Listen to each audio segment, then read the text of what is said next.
안녕하세요. 저는 어리숙한 제 실수로 인연을 잘못 만나 이혼하게 된 사람입니다. 행복했던 날에 수만큼 힘들기도 했던 저의 짧은 결혼 사연을 들려드리고자 컴퓨터를 켰어요. 사실 결혼이란 건 살면서 유일하게 내가 선택할 수 있는 행복의 길이기도 하잖아요. 근데 그것이 차마 불행의 길인 줄 모르고 들어섰다는 것에 아직도 저는 반성을 하고 있어요. 뭐가 그렇게 좋았길래 결혼을 서둘렀는지 모르겠어요. 아니, 서두르지 않았다면 제가 과연 실수 없이 인생을 살았을까요? 사실 그것도 확신은 못하겠네요. 그래도 한번 씻을 수 없는 실수를 겪었기 때문에 앞으로 제가 살아갈 인생에서 큰 도움은 될 것 같아요. 저의 경험을 청취자분들과 나누고자 하니 제 사연을 들어보시고 함께 조언 공유하도록 해요. 우선 저는 돈이 많은 집안에 시집을 갔습니다. 가난한 집안에 시집을 가는 것보단 결혼 잘했다는 소리를 많이 들었어요. 남편 되는 사람이 동네에서 마트 사업을 했는데요. 마트가 장사도 충분히 잘 되었고 또 주변 이웃에게 인지도도 좋아서 당시 저는 남편을 더 믿었습니다. 결혼하는 데 드는 자금도 별로 없었어요. 신혼집은 시부가 월세 주고 있던 아파트를 저희에게 주겠다고 해서 큰 목돈 마련할 필요 없었고 예식장은 양가 부모님이 돈을 보태서 해결해 주셨습니다. 양가 부모님께서 저희 보고 돈 있을 때 아껴놓으라 하더라고요. 나중에 아이 생기면 모으고 싶어도 잘 안 모아진다면서 도와줄 수 있는 사람이 있을 때 돈을 아끼라 했습니다. 그렇게 저랑 남편은 큰 어려움 없이 결혼을 할 수 있었어요. 시작이 너무 수월해서 저도 제가 결혼을 잘했다고만 생각했습니다. 그런데 역시 사람은 길게 봐야 하는 것 같더라고요. 남편에겐 나이 많은 신우가 있는데요. 신우는 5살짜리 애 딸린 미혼모입니다. 처음에 신우 얘기를 남편한테 먼저 들었을 땐 안타까운 사정이라고만 생각했어요. 남편도 신우를 참 안 된 사람으로 생각하고 있었고, 그래서 남편이 신우를 대할 때 뭐든 조심스럽더라고요. 웬만하면 신우의 부탁을 거절하지 않았습니다. 일단 집안 자체에서 신우의 미혼모 사정 때문에 신우를 굉장히 안쓰럽게 보고 있었어요. 당연히 이건 지내다 보니 알게 된 사실이었습니다. 그래서 그런가 특히 남편과 신우 사이가 너무 좋더라고요. 제가 생각하는 일반적인 남매 모습이라고 하기엔 너무 애틋해 보였습니다. 저는 그걸 보고 식구끼리 상처도 잘 보듬어주고 참 마음이 따뜻하다고 생각했어요. 시모도 처음엔 제게 굉장히 착하게 대하셨거든요. 시부가 저를 참해 보인다고 엄청 마음에 들어 하셨는데 시모도 저를 마찬가지로 생각해 주셔서 얼마나 다행이었는지 몰라요. 그래서 저는 더더욱 이 집안에서 잘 어울려 지낼 수 있을 거라고 생각했습니다. 저랑 남편이 신혼여행 다녀오고 나서도 시모가 손수 신혼살림 정리하는 걸 도와주기도 하셨어요. 물론 시부가 좀 도와주라고 시키기도 했지만 그래도 시모는 정말 친절하게 저희를 도와주셨어요.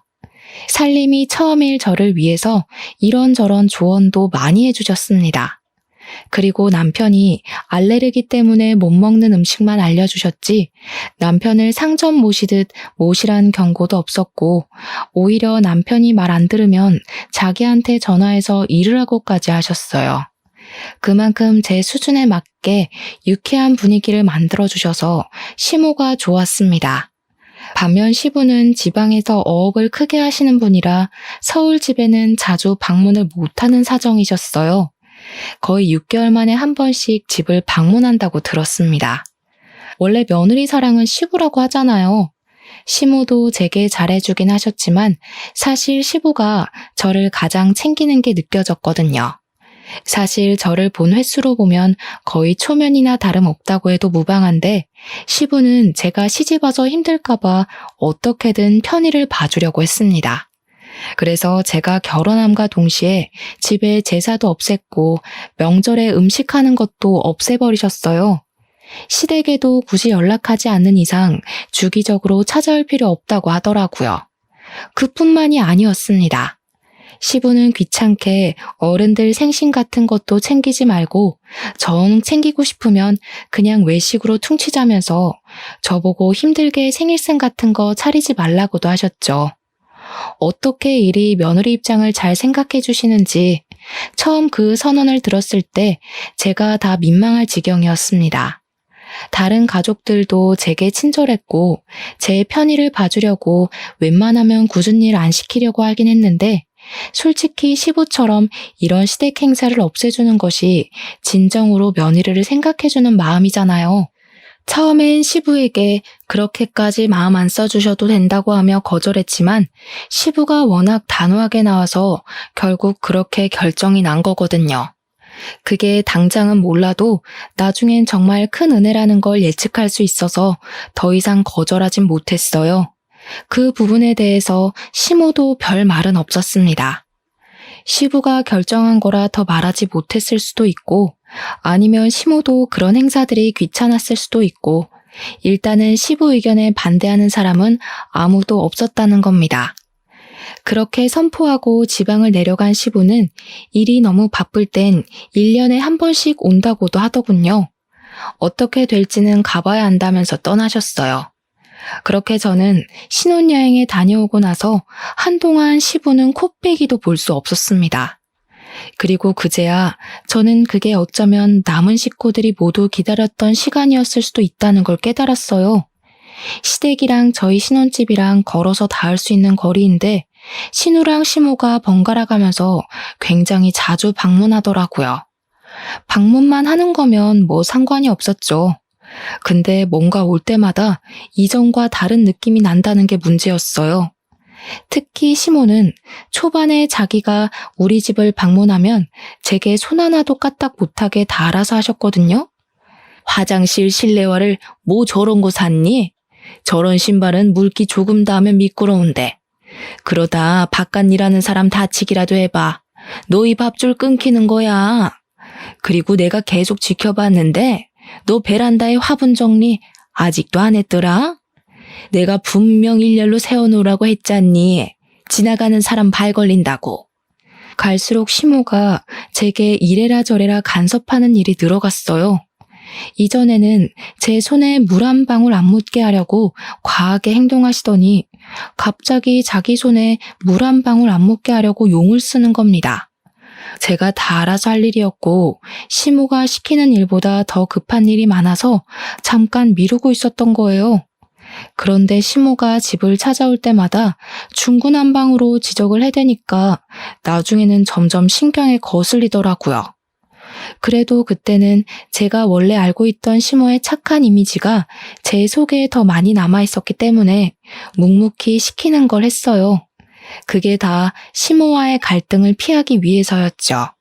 근데 시모 한 명이면 제가 어떻게 견뎌보겠는데 얌전한 줄만 알았던 신우까지 어느 순간부터 제 삶에 비집고 들어오더라고요. 남편이랑 신우가 사이 좋다는 건 알고 있어서 자주 얼굴 볼 수밖에 없다는 건 그리 놀랄 일은 아니었어요.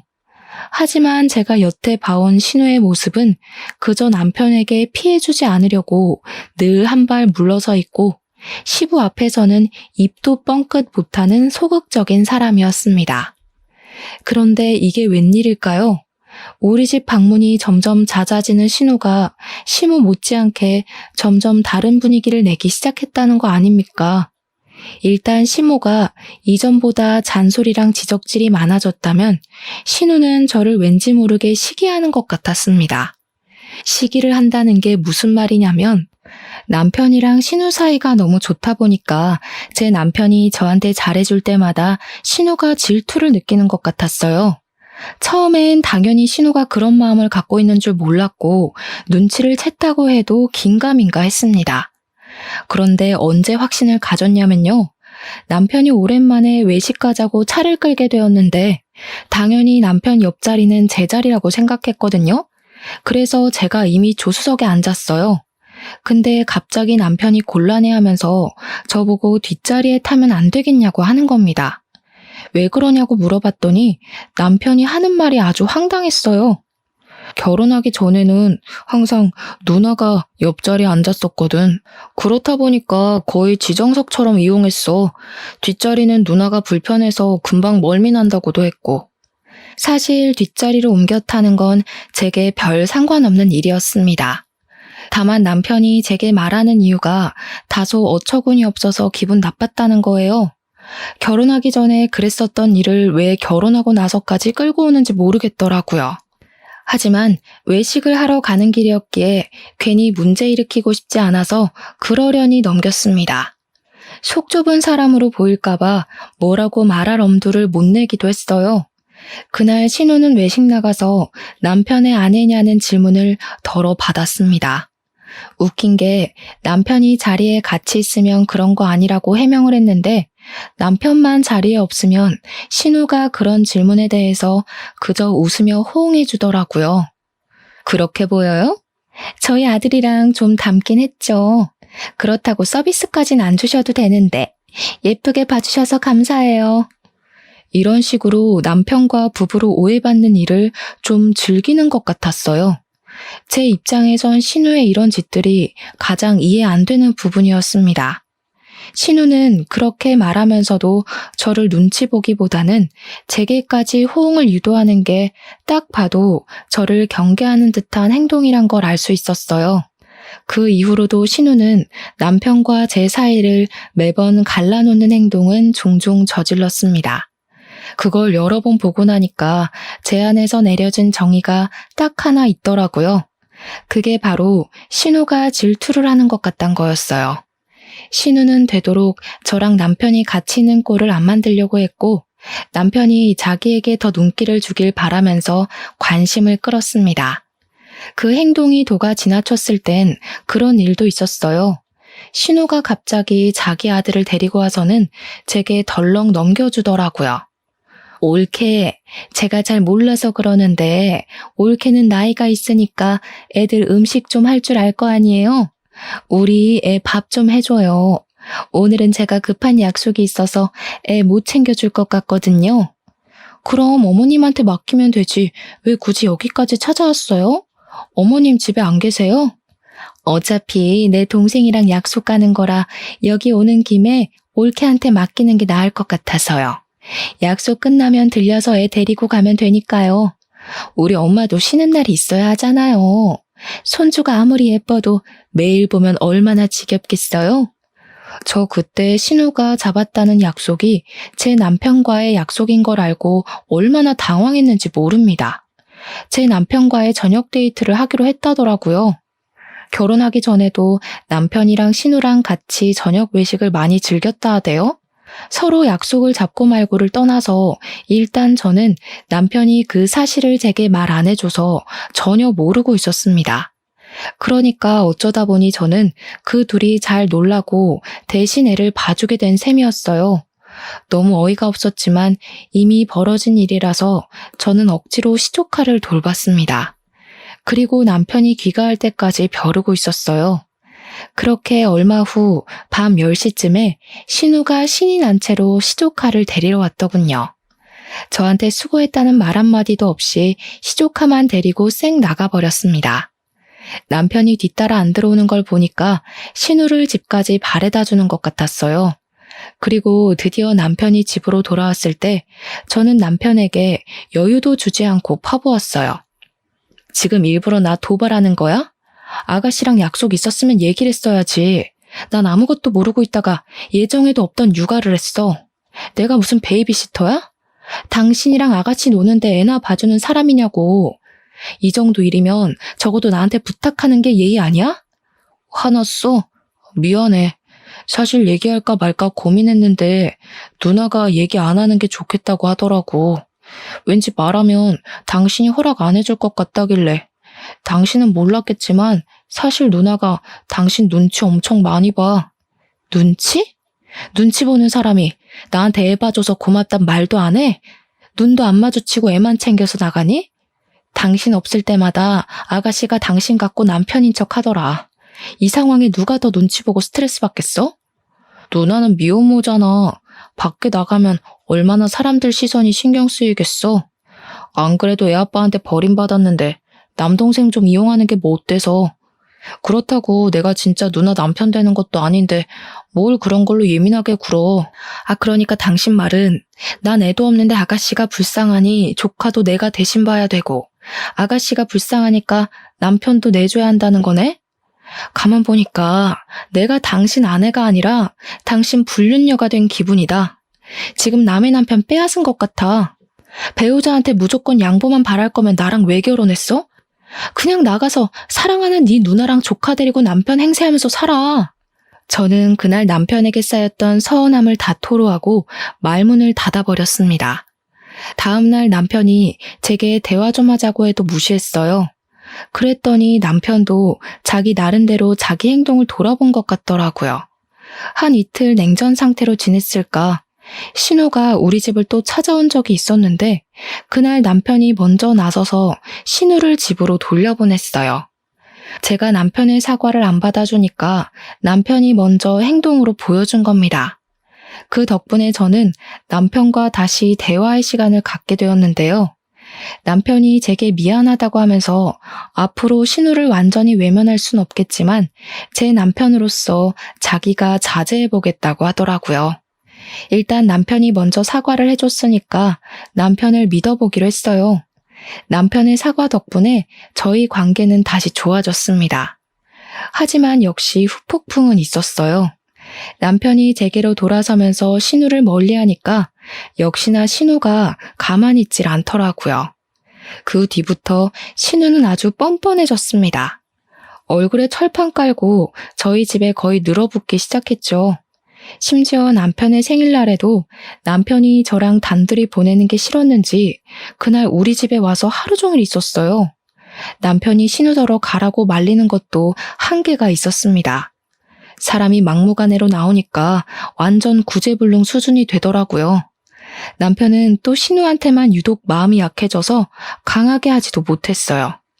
그게 또 제가 불만을 품게 만들었죠.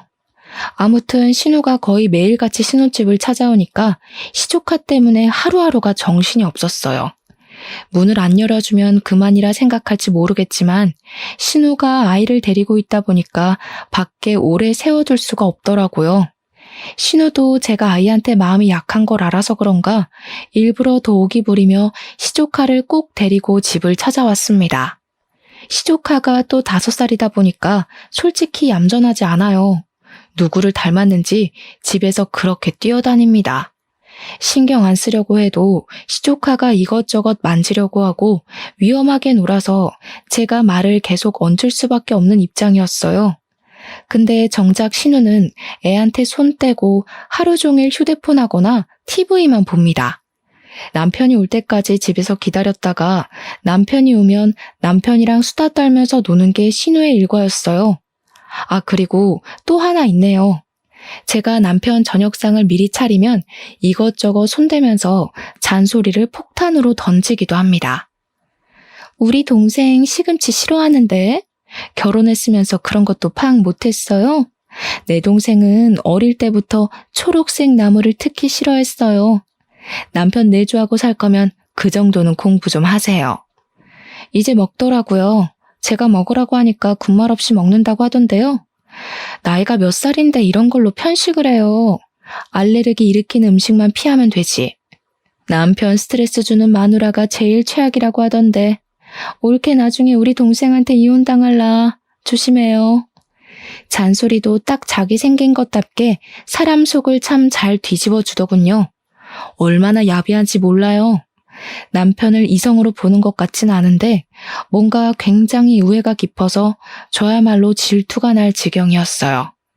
그래서 신우가 그렇게 돌변하고 나서부터는 제가 남편과 기념일을 단둘이 보낸 적이 없습니다. 어떻게 저를 괴롭히려고 자기 아이까지 이용할 수가 있는 건지 모르겠어요. 그리고 제가 지내면서 또 하나 느낀 건 신우가 자기 애한테 그리 관심이 없어 보인다는 거예요. 차라리 유치원 선생님이 아이한테 훨씬 더 애정이 있다고 확신할 수 있을 정도였습니다. 아무리 미혼모라도 자기 자식이면 마음이 갈 수밖에 없지 않나요? 내 살점 같은 게 자식의 존재 아닌가요? 그런데 시조카를 바라보는 신우에게선 그런 애정이 전혀 느껴지지 않았다는 거예요. 제가 보기엔 자기 자식보다 제 남편에게 더 애정이 있는 것 같았습니다. 그럴 수가 있다는 걸 저도 신우 보고 처음 알았어요. 세상엔 상상 이상의 존재들이 참 많은 것 같아요.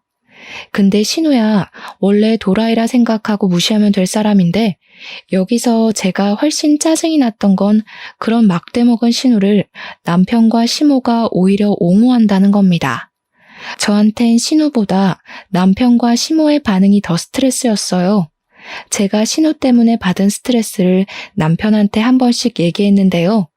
남편이 초반에는 제 얘기를 나름 경청해줬으나 시간이 지날수록 귀찮아하더라고요. 그러면서 했던 말을 또 하고 또 했습니다. 애 혼자 키우느라 외로워서 그래. 당신이 이해 좀 해줘. 당신은 남편도 번듯하고 시댁도 번듯하잖아. 근데 우리 누나는 다 버려졌잖아. 혼자서 얼마나 소가리를 했겠어. 이걸 가족이 안 품어주면 우리 누나는 이제 의지할 곳이 없단 말이야. 그래, 너는 한두 살 먹은 어린애도 아닌데 그 정도 사정도 이해 못 해주니? 나이 먹은 여자는 볼 거라곤 이해심이랑 배려심밖에 없어. 설마 너 그런 각오도 없이 내 아들이랑 결혼하겠다 했던 거야? 나는 그래도 네가 철딱서니 없는 어린 년들보단 우리 식구 사정을 잘 품어줄 거라고 생각했다.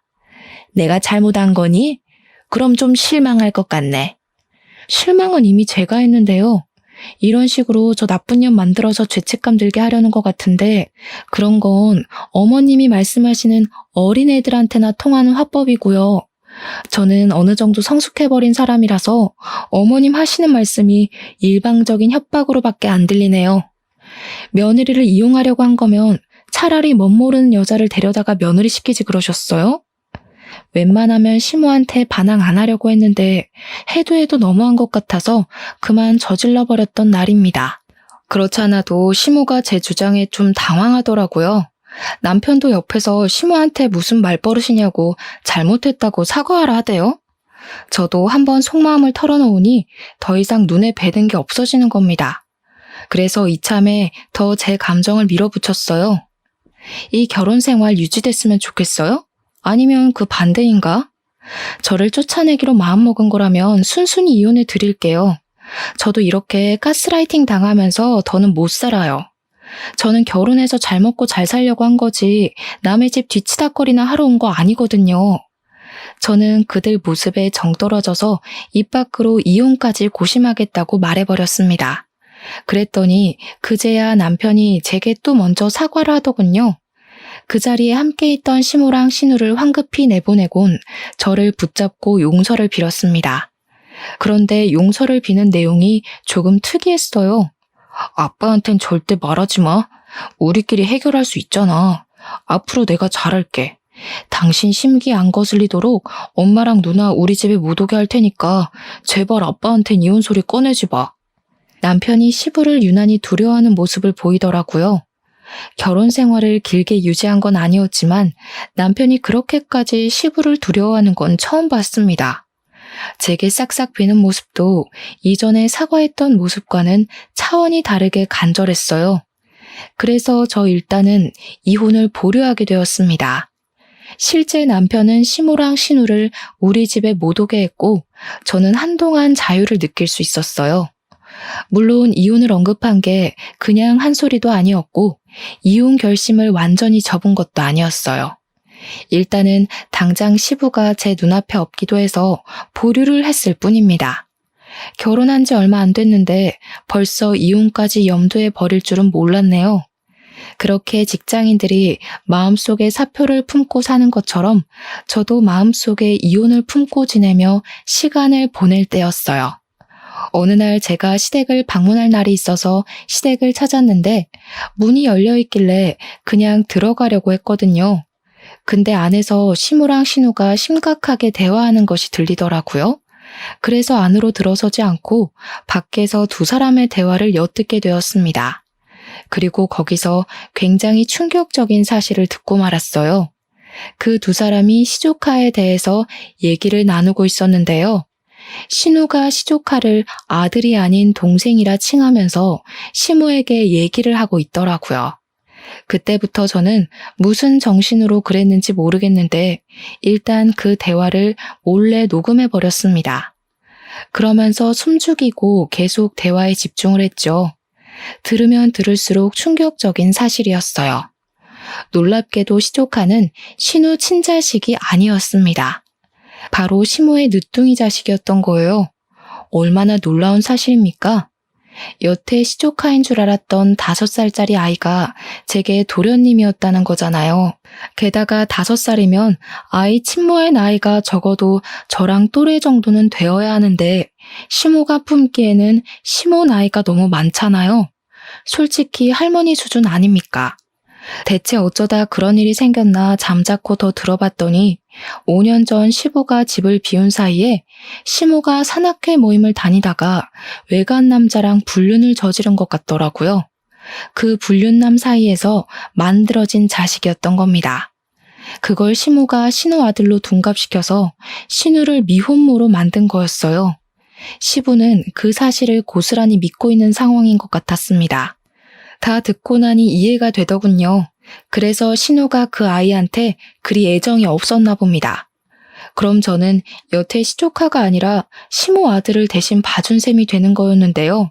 기분이 정말 이상했고 이 사실을 모르고 있을 시부가 너무 불쌍하더라고요. 근데 시모는 어떻게 자기 애를 남이 데리고 있는데도 한 번도 궁금해하거나 들여다보질 않았던 걸까요? 신우가 제게 아이를 던져줘도 별말 없었던 것 보면 사실 시모도 신우에게 자기 아이를 떠맡기듯 버린 것일지도 모른다는 생각이 들었어요. 대체 아이는 무슨 죄입니까? 무슨 이런 콩가루 가족이 다 있는지 모르겠더군요. 시부가 오랫동안 집을 비우고 있으니까 시모랑 신우가 겁도 없이 이런 강큰 짓을 저지르는 것 같았습니다. 시부 돈으로 먹고 자고 즐기면서 시부 뒤에선 헛짓거리를 하고 있었다니 어쩌면 이 사람들이 시부 재산까지도 충분히 노리고 있을 것 같다는 생각이 들더군요. 일단 저는 모른 척을 했습니다. 그날 시댁을 방문하려고 했던 것도 포기하고 집으로 돌아갔어요. 휴대폰에 녹음된 내용을 다시 들어봤더니 그렇게 소름이 끼칠 수가 없더라고요. 그들이 숨기고 있던 모든 사실을 다 알고 나서 그들을 지켜보니까 역시나 새로웠습니다. 그래도 시모가 자기 늦둥이 바라보는 시선이 신우보단 애정이 있는 것 같더라고요. 사실 초반에는 그저 시조카에게 할머니니까 손주로서 잘해주는 줄로만 알았거든요. 그 두 사람이 제 앞에서 아이를 두고 계속 연기를 하는데 볼수록 아이가 참 안 됐다는 생각이 들었어요. 저는 그날 이후 대체 이 커다란 문제를 어떻게 해야 하나 생각지도 못한 고민을 하게 되었습니다. 이혼도 어느새 뒷전이 되어버렸을 정도로 그 일에 대해 신경을 두고 있었어요. 이 사실을 남편도 알고 있는 것 같더라고요. 한 번씩 시무랑 신우가 남편한테도 저 몰래 속닥거렸는데 그게 다 아이에 대한 얘기라는 게 뒤늦게 보였습니다. 이런 집안에서 더는 제정신으로 못 지낼 것 같았어요. 그래서 저는 이제 이혼을 어느 정도 결심했고 어떻게 하면 시부에게 이 사실을 효율적으로 전달할 수 있을지를 고민했습니다. 그렇게 시간을 보내던 무렵 시댁에서 밥 먹다가 오랜만에 시부가 집으로 돌아오게 되었는데요. 웃기게도 시부가 돌아오니까 나머지 식구들은 전부 결혼 전 친절했던 사람들도 돌아갔어요. 그러니까 바로 눈치채겠더라고요. 시부가 있었기 때문에 초반에 제게 잘하려고 이미지 관리했던 거였어요. 시부가 없을 때는 그 사람들이 마치 허리띠를 푸는 것처럼 본색을 드러냈던 거죠. 아쉽게도 저는 그제야 제게 진심을 보이고 진심을 줄 수 있는 사람은 시부밖에 없다는 걸 깨달았습니다. 이혼을 마음먹었더니 그것이 보였네요. 시부는 역시 꽤 괜찮은 사람이었어요. 사람을 귀하게 대할 줄 아는 분이셨고 며느리인 제게 굉장히 잘해주셨습니다. 집에 오자마자 제게 고생 많다고 바로 용돈을 쥐어주기도 하셨어요. 그리고 시부가 온 그날 저녁은 시댁에서 밥을 먹었는데 역시나 시모가 제 손에 물 한 방울 안 묻게 하려고 하더라고요. 하지만 이젠 그게 다 개수작이라는 걸 제가 알잖아요. 그래서 시모 무시하고 제 할 일을 꿋꿋이 했거든요. 근데 시부가 잠깐 친구 만나러 나간 사이였어요. 시모가 기다렸다는 듯이 고무장갑을 제게 던지면서 빨리 설거지 먼저 하라고 부추기는 겁니다. 우습지 않나요? 시부가 매일 같이 살았다면 제게 고나리질 못해서 어떻게 참았을까 싶더라니까요. 시모가 잔머리 쓰는 게 보이길래 저도 잔머리 좀 써줘야겠다고 생각했어요. 마침 시모랑 신우는 시부가 늦게 들어올 거라 생각했는지 방에 들어가서 TV를 보고 놀고 있었어요. 아마 제가 시부 오기 전에 설거지를 다 끝낼 거라고 확신하고 있었던 것 같았습니다. 남편은 애초에 제게 신경을 안 쓰고 있었어요. 하루 종일 자기 늦둥이 동생이랑 놀아주는 걸 핑계로 저를 돕질 않았죠.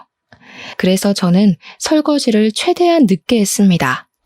정말 다행히도 시부가 친구를 짧게 만나고 돌아오셨어요. 남편은 자기 동생 화장실 봐준다고 잠깐 자리를 비웠고 시모랑 신우는 여전히 방 안에서 뒹굴고 있는 상황이었는데요. 시부가 저를 보자마자 바로 눈을 부릅뜨시더라고요. 그리곤 하하호호 소리가 나는 안방으로 달려갔습니다. 곧 큰 소리가 쩌렁쩌렁 울렸죠. 집에 여편네가 둘이나 있는데 왜 며느리 혼자 설거지를 하고 있어? 지금 뒹굴거리며 놀려고 며느리한테 다 떠맡긴 거야? 내가 며느리 수고스럽게 하지 말랬지? 시부가 크게 호통치자 다들 놀라서 불이 나게 거실로 뛰어나왔습니다. 다시 제대로 보니 역시 시댁의 실세는 시부였어요. 아무래도 시부가 결혼하기 전부터 식구들한테 며느리 괴롭히지 말라고 단단히 일러뒀나 보더라고요. 시부는 너무 감사하게도 며느리의 존재를 자기 집에 와준 귀한 손님으로 생각하고 있었습니다. 시부 또한 며느리가 시댁에 들어오면 고부 갈등이 있다는 걸 여기저기서 들은 것 같았어요. 그래서 자기는 제게 그런 가정을 선사해주고 싶지 않았나 봅니다. 설마 여태껏 며느리한테 다 떠넘겼던 거야? 나 없는 동안 저런 식으로 사람 괴롭히고 있었어? 아니에요. 무슨 그런 서운한 말을 해요. 내가 잠깐 허리가 아파서 며느리한테 설거지만 좀 해달라고 부탁한 거예요. 당신한테 들은 말이 있는데 우리가 어떻게 며느리를 함부로 시켜 먹겠어요? 맞아, 아빠. 그리고 올케는 이제 설거지 하나 하는 거야. 그동안 나랑 엄마가 다 치웠다고. 올케도 손이 있는데 같이 일할 수 있는 거잖아. 세아가 네가 말해봐라. 정말 이 두 사람이 하는 말이 맞아? 내가 없는 동안 이 두 사람이 너 불편하게 한 거 없었어? 시부가 따지는 동안 시모랑 신우가 어느새 그 앞에 무릎을 꿇고 있었는데요. 벌벌 떨면서도 제게 말 잘하라고 눈치를 주더라고요. 그들은 어떻게든 시부의 비위를 맞추려고 노력했습니다.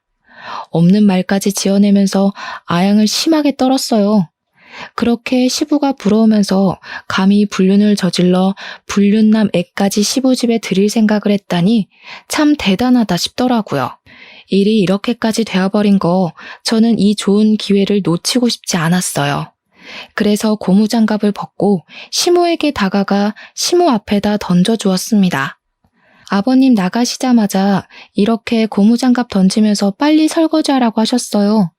아버님 오기 전까지 끝내라고 하셨는데 제가 손이 느려서 미처 끝내질 못했네요. 늘 저희 집 찾아오셔도 애도 맡기고 일도 시키고 많이 부리셨어요. 저도 어머님이랑 아가씨가 아버님 없다고 갑자기 돌변해서 그럴 줄은 몰랐어요. 얘가 무슨 소리를 하는 거니? 내가 언제 너희들 집에 매일 찾아갔다고 그래? 내가 원래 말투가 좀 센데 네가 착각했나 보구나. 나 원래 누구를 부려먹질 못하는 사람이야. 시모랑 신우가 제발 자기들 살려달라고 제게 처절한 눈빛을 보냈지만 저도 이제 이 지긋지긋한 결혼 생활을 그만하고 싶었습니다. 시부가 집에 계실 때 이혼 얘기를 꺼내는 것이 나을 것 같았어요. 그래서 남편이 그렇게 말렸던 행동을 결국 저지르게 되었죠. 아버님, 저 죄송하지만 이혼할게요. 이건 제가 생각했던 결혼 생활이 아니라서요. 전 어머님이랑 아가씨가 이렇게까지 괴롭힐 줄 몰랐어요. 그래도 남편은 제 편 들어줄 거라 생각했는데 남편까지 어머님이랑 아가씨 편만 들고 그동안 저 외톨이로 지냈어요. 앞으로 이렇게 평생 지낼 자신이 없습니다. 저는 이때까지 신우랑 시댁에서 받았던 불합리한 구박들을 전부 빠짐없이 고백했습니다. 그러자 시모랑 신우 표정이 경악으로 물들었고 뒤늦게 나타난 남편이 저를 잡아당기면서 말리더군요. 그건 시부가 남편에게 한 번 더 호통 쳐주는 덕분에 남편의 소나기에서 풀려날 수 있었어요. 저는 그날을 마지막으로 생각하고 제가 갖고 있는 카드를 모두 꺼내 보였습니다. 이 사람들이 그토록 숨기고 있던 엄청난 비밀도 당연히 그 자리에서 밝혔어요. 아, 그리고 이렇게 무서운 사람들이랑은 더 이상 못 살겠어요. 왠지 저까지 정신 이상해질 것 같아서요. 여기 조카가 아가씨 아들이 아니라면서요? 어머님 늦둥이 자식이라고 하던데. 제 말에 시모가 사색이 되더니 무슨 소리냐고 목청을 높였어요. 얼마나 똥줄이 탔으면 시부가 눈앞에 있는데도 벌떡 일어나서 제게 삿대질을 하더군요. 그러거나 말거나 저는 바로 녹음 파일을 틀었습니다. 파일에서 흘러나오는 음성은 누가 들어도 시모랑 신우 목소리였어요. 제가 이렇게 확실한 증거를 갖고 있을 거란 생각은 다들 못했나 봐요. 같이 있던 신우랑 시모 얼굴이 아주 새하얗게 질렸더라고요. 물론 남편도 마찬가지였습니다. 당연히 이 사실을 처음 알게 된 시부가 가장 충격을 받았겠죠. 알고 보니 시모랑 시부는 재혼한 사이였는데요. 남편이랑 신우가 둘 다 시모 자식이라네요. 시부는 시모를 만나기 전까지 노총각이었다가 초혼을 시모랑 한 듯 했습니다. 시부는 고분고분한 시모를 진심으로 좋아했던 것 같아요. 그래서 시모에게 자식이 둘이나 있다고 해도 흔쾌히 결혼을 결심한 거더라고요.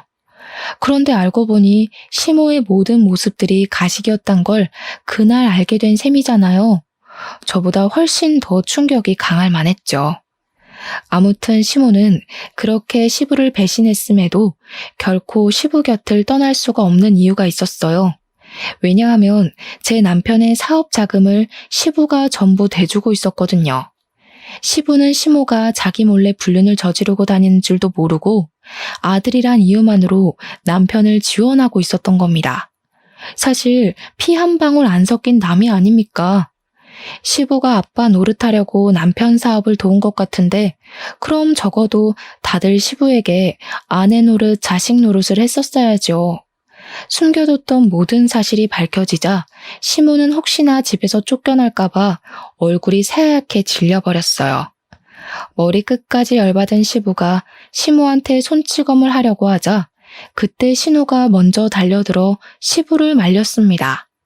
그러나 시부는 자기를 똑같이 속인 신우도 꼴보기 싫었는지 사정없이 신우를 밀쳐버렸어요. 한껏 쫄아있는 남편한테 달려가 남편 귀싸대기를 대신 날려버렸습니다. 넌 뭘 한 게 있다고 얼굴 빳빳이 들고 있어? 꼴도 보기 싫으니까 당장 나가. 그리고 내일부터 마트 나가지 마라. 내가 그놈의 마트 다른 사람한테 넘겨줘 버리려니까. 네? 아빠, 제가 잘못한 거 아니잖아요. 엄마가 불륜 저지른 걸 왜 저한테 그래요? 솔직히 저는 아빠한테 다 말하자고 했어요. 근데 엄마가 아빠한테 쫓겨날까봐 무서워서 계속 숨겼던 거라고요. 전 진짜 억울해요. 차라리 엄마랑 누나를 버리고 아빠 밑에 있을게요. 닥쳐. 이미 한통 속이었던 사람을 내가 뭘 믿고 키워주겠어? 먹여주고 데리고 살아줬더니 감히 나를 배신해? 며느리 입에서 저딴 말이 나오게 만들어? 당장 다 꺼져. 시부는 그 자리에서 바로 식구들을 내보내려고 했어요. 그러자 시모랑 신우가 다시 시부 앞에 무릎 꿇고 빌기 시작했습니다. 잘못했다고 한 번만 용서해달라고 하는데 제게 허세 부리던 사람들이 맞나 싶더군요. 저는 사실 이렇게까지 집안 뒤집힐 줄 몰라서 좀 당황스러웠어요. 시부가 이혼을 할 거란 생각은 했지만 당장 식구들을 길거리로 내쫓을 줄은 몰랐거든요. 그 와중에 남편은 계속 시모 탓만 하고 있었습니다. 신우랑 시모 둘이 짜고 한 거지 자기는 아무것도 몰랐다며 같은 변명을 반복했어요. 그런다고 정말 자기는 잘못이 하나도 없는 줄 아나 봐요. 이미 시부에게 그 사실을 몇 년간 숨긴 걸로 중죄나 다름없는데 말입니다. 이미 그들은 더 이상 회생할 수 없을 만큼 이미지가 다 박살이 났는데 그런 와중에도 시모랑 신우는 혼자만 살려는 남편이 고가웠는지 남편의 과오까지 알아서 다 밝혀주더라고요. 그 자리에서 한 발 물러나 그 사람들을 지켜보는데 정말 추태가 따로 없었습니다. 그러거나 말거나 시부는 어린 아기마저도 자기 핏줄이 아니니 자비를 베풀 필요가 없다고 생각했나 봐요. 아이를 바로 시모에게 안겨주며 같이 내쫓았습니다. 결국 그들은 짐도 못 챙기고 빈손으로 집을 나가게 되었죠. 다들 어디 멀리 가지도 못하고 시댁 근처만 뱅뱅 돌았어요. 용서를 빌 기회만 보고 있더라고요. 근데 그걸 또 시부가 가만히 안 놔뒀어요. 자기 집 마당에 호스까지 끌어와서 세 사람한테 뿌려댔습니다. 혹시라도 뭘 받고 싶어서 얼쩡대는 거면 한 푼도 받아갈 기대하지 말라며 경고까지 날려주었죠. 그렇게 저는 생각보다 개싸움 없이 수월하게 이혼을 진행할 수 있었어요. 시부도 시모에게 이혼 소송을 할 거라고 하더라고요. 그리곤 죽기 전에 재산을 다 기부해서 자기 호적에 붙어있는 남의 자식에게 돈 한 푼 안 줄 거라고도 했어요. 그러면서 시부가 제게 진심으로 사과까지 하였습니다. 네가 괜히 못난 집에 시집을 와서 안 해도 될 고생만 하고 가네. 내가 집안의 가장인데도 돈 버는데 미쳐 있어서 집안 꼴이 개판인 줄도 몰랐어. 참 너를 볼 면목이 없다. 우리 식구 때문에 아깝게 날린 시간은 내가 꼭 보상해 줄게. 아니에요, 아버님. 아버님 잘못이 아닌데 왜 아버님께서 사과하세요? 제가 유일하게 위로받은 사람이 아버님인데 아버님한테는 그런 말 안 듣고 싶어요. 오히려 제가 감사하다고 절을 해야 하는걸요. 그러니까 너무 마음 쓰지 마시고 앞으로 더 좋은 인연 만나셔서 아버님이야말로 아깝게 날린 시간 꼭 보상받길 바랄게요. 시부는 제게 유일하게 진심이었던 사람이라고 했잖아요. 그래서 시부가 다른 식구들을 대표해서 사과하는 건 되레 제 마음을 더 아프게 하는 셈이었어요. 괜찮다고 하는데도 시부는 자기 잘못이 맞다면서 끊임없이 자책했습니다. 집안이 그렇게 망해가는 줄도 모르고 고등어 사업이 너무 잘 돼서 전혀 신경을 못 썼다고 한탄했어요. 뿐만 아니라 시부가 제게 보상하겠다는 말은 그냥 한 게 아니었습니다. 제가 결혼 생활이 1년도 채 안 되었는데 시부가 그걸 알고서 저보고 이혼 소송에도 위자료를 많이 못 받을 거라고 걱정까지 해주더라고요. 그러면서 뒤있는 말이 우리 살던 신혼집 아파트를 제 명의로 돌려주겠다고 하는 거 아니겠습니까? 너무 놀라서 그렇게까지 신경 안 써줘도 된다고 그냥 사과만 받겠다고 했어요. 그런데 시부는 제게 그렇게 안 하면 평생 후회할 것 같아서 그런다며 꼭 받아주라고 사정하는 겁니다. 그래서 저는 얼떨결에 말도 안 되는 위자료를 받아버렸어요. 시댁이 잘 살았던 이유는 다 시부가 돈을 많이 벌어서 그런 거였거든요. 그런 대단한 분이 원래 세를 주고 있던 아파트가 값이 꽤 나갔어요. 심지어 시부가 제게 명의를 돌려줄 때는 1.5배 집값이 오르기도 했습니다. 결혼이란 것 자체는 망했지만 어찌 보면 제게 복권이 떨어진 거나 마찬가지인 셈이었어요. 졸지에 10억이나 되는 아파트를 얻게 되었으니 땡 잡았다고 말해도 되는 거 아니겠습니까? 그렇게 저는 너무 득이 되는 이혼을 하고 시부와 마지막 밥 한 끼를 한 뒤 작별 인사를 했습니다. 그렇다고 시부와 인연을 그렇게 마무리하고 싶지 않아서 저는 명절이나 시부 생신날에 시부에게 연락을 넣고 있어요. 시부가 시간이 될 때면 제가 식사를 꼭 대접했고 시간이 안 되면 일하는 곳으로 선물을 보내드렸죠. 시부가 자기는 신경 안 써도 된다고 그만 제 인생을 살라고 하셨는데 시부를 챙기는 것이 제가 살아갈 인생 중에 하나라고도 생각하거든요. 그래서 본의 아니게 계속 고집을 부리고 있습니다. 괜찮은 분이 있으면 시부한테 소개도 시켜드릴까 생각 중이에요. 아무튼 그렇게 떠나버린 사람들은 완전 소식이 뚝 끊겨버렸어요. 시부도 일하는 지방으로 집을 옮기는 바람에 그 사람들과 만난 적이 없다고 하더라고요. 아마 어디서 막노동하느라 바쁘지 않을까 싶네요. 제발 누구 인생 발목 잡지 말고 자기네들끼리 똘똘 뭉쳐서